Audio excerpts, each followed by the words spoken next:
بسم اللہ الرحمن الرحیم۔ ٹیل پوائنٹ کے ناظرین السلام علیکم۔ بھلے وقتوں کی بات ہے کہ ایک چھوٹے سے گاؤں کے باہر ایک کنواں تھا جو کہ اس گاؤں والے لوگوں کا اکلوتا پانی کا ذریعہ تھا۔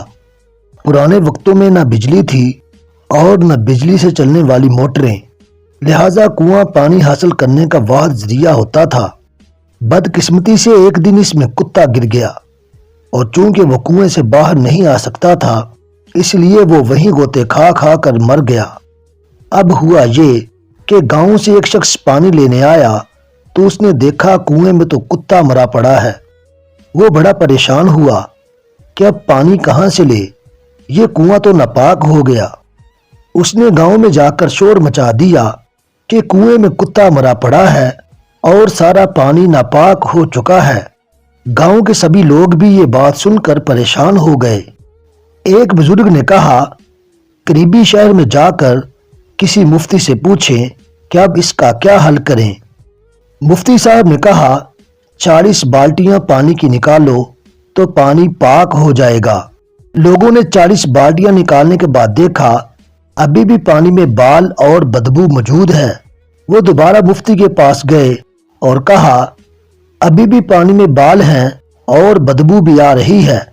مفتی صاحب نے کہا 40 بالٹیاں اور نکالو۔ 40 بالٹیاں مزید نکالی لیکن ابھی بھی پانی میں بال اور بدبو موجود تھی۔ مزید 40 بالٹیاں پانی نکالنے کا کہا گیا، مسئلہ پھر بھی حل نہ ہوا تو مفتی صاحب نے کہا میں خود چل کر دیکھتا ہوں کہ ماجرا کیا ہے۔ مفتی صاحب نے جب کنویں میں دیکھا تو کتا ابھی کنویں میں ہی تھا۔ تو مفتی صاحب نے برہم ہو کر کہا عقل کے اندھو، پہلے کتا تو نکالو پھر پانی پاک کر لینا۔ یہ مثال اس لیے سنائی گئی کہ آج کل ہمارے ملک کے حالات بھی کچھ ایسے ہی ہیں۔ کچھ دن پہلے فیصل آباد میں ایک خوبرو نوجوان اپنی بائک پر آ رہا تھا کہ اچانک کسی نادیدہ چیز سے ٹکرا کر گر پڑا۔ ابھی وہ یہ سمجھنے کی کوشش کر رہا تھا کہ کیسے گرا ہوں کہ اچانک اس کے گلے سے خون فوارے کی طرح بہنے لگا، اور جب تک وہ سمجھتا کہ ہوا کیا ہے تب تک خون رگوں سے اور روح جسم سے نکل چکی تھی۔ گردن آدھے سے زیادہ کٹ چکی تھی۔ یہ بالکل بکرا ذبح کرنے جیسا تھا۔ اس مثال کا اس واقعے سے کیا تعلق ہے وہ ہم بعد میں بیان کریں گے۔ پہلے گلا کٹنے اور اس سے موت ہونے کے پیچھے سائنس کیا ہے وہ سمجھ لیتے ہیں۔ نارملی انسان بائک پر 60-70 کی سپیڈ پر ہوتا ہے۔ جو ہی ڈور گلے کی رینج میں آتی ہے تو بائک کی سپیڈ کی وجہ سے وہ ایک تیز دار چھری کی طرح گلا کاٹ کے رکھ دیتی ہے۔ خون کی بڑی نالیاں دو طرح کی ہوتی ہیں، ایک جسم میں خون لے کر جانے والی جن کو آرٹریز کہتے ہیں، دوسری جسم سے خون واپس لانے والی جن کو وینز کہتے ہیں۔ آرٹریز میں بلڈ پریشر عام طور پر 120 mmHg یعنی تقریباً 16,000 پاسکل پر ملی میٹر ہوتا ہے، جبکہ وینز پر پریشر 80 mmHg یعنی 10,665 پاسکل پر ملی میٹر ہوتا ہے۔ اب اس پریشر کا کیا لینا دینا تو سنیں۔ جب وین کٹ جائے تو خون بہنے کی سپیڈ کم ہوتی ہے اور یہ جلدی جم بھی جاتا ہے کیونکہ اس کا پریشر کم ہوتا ہے، جبکہ اگر آرٹری کٹ جائے تو بلڈ پریشر زیادہ ہونے کی وجہ سے خون بہت سپیڈ سے بہتا ہے اور جلدی رکتا بھی نہیں، جس کی وجہ سے چند منٹوں میں ہی موت واقع ہو جاتی ہے۔ دوسری بات، وینز چونکہ جسم سے خون دل میں لا رہی ہوتی ہیں تو اس میں آکسیجن نہیں ہوتی اور نہ ہی خوراک ہوتی ہے، اس طرح اس خون کے بہنے سے خطرہ کم ہوتا ہے۔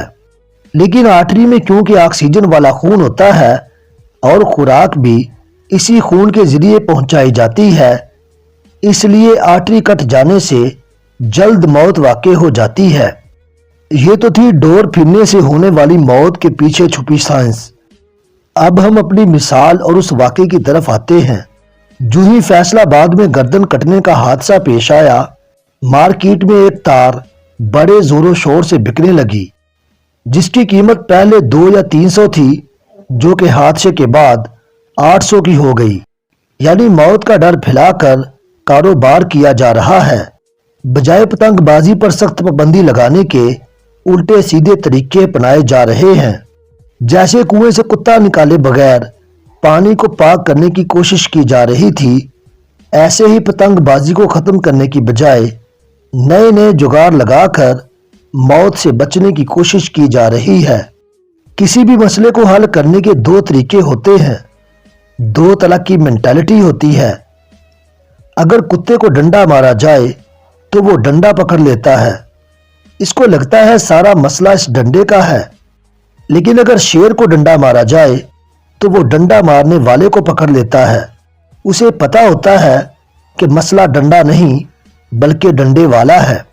اسی طرح کچھ لوگ کتے کی سوچ والے ہوتے ہیں، وہ مسئلے کو حل نہیں کرتے بلکہ اس کے اثرات کو کنٹرول کرنے کی کوشش کرتے ہیں، جبکہ کچھ لوگ مسئلے کو اکھاڑ پھینکتے ہیں اور اثرات خود بخود ختم ہو جاتے ہیں۔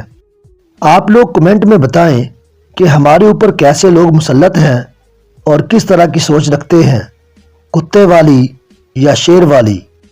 مرنے والا تو بیچارہ مر گیا، مگر اس کا قاتل کون ہے؟ پتنگ اڑانے والا، پتنگ بنانے والا، یا پتنگ بنانے اور بیچنے کی اجازت دینے والا، یا پھر سبھی؟ میں کس کے ہاتھ پہ اپنا لہو تلاش کروں کہ سارے شہر نے پہنے ہوئے ہیں دستانے۔